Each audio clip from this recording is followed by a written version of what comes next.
ادخلوها بسلام آمنين ونزعنا ما في صدورهم من غل إخوانا على سرر متقابلين لا يمسهم فيها نصب وما هم منها بمخرجين نبئ عبادي أني أنا الغفور الرحيم وأن عذابي هو العذاب الأليم ونبئهم عن ضيف إبراهيم إذ دخلوا عليه فقالوا سلاما قال إنا منكم وجلون قالوا لا توجل إنا نبشرك بغلام عليم قال أبشرتموني على أن مسني الكبر وبم تبشرون قالوا بشرناك بالحق فلا تكن من القانطين قال ومن يقنط من رحمة ربه إلا الضالون قال فما خطبكم أيها المرسلون قالوا إنا أرسلنا إلى قوم مجرمين إلا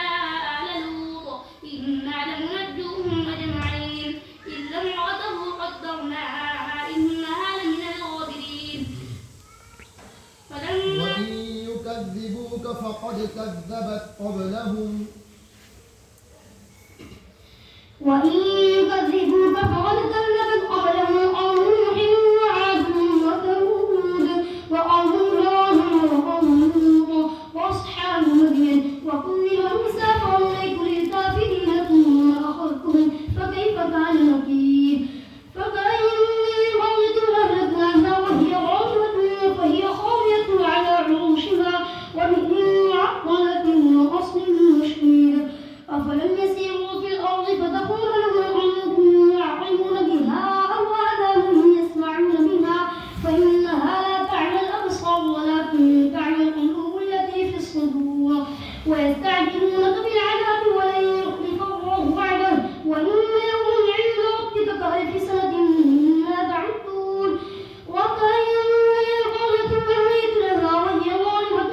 ثم أخذتها وإلي المصير قل يا أيها الناس إنما أهلكم نذير مبين والذين آمنوا وعملوا الصالحات لهم مغفرة ورزق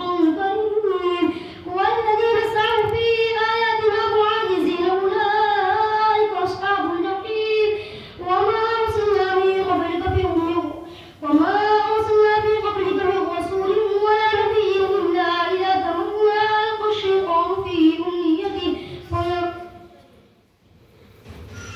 يوم ندعو كل أناس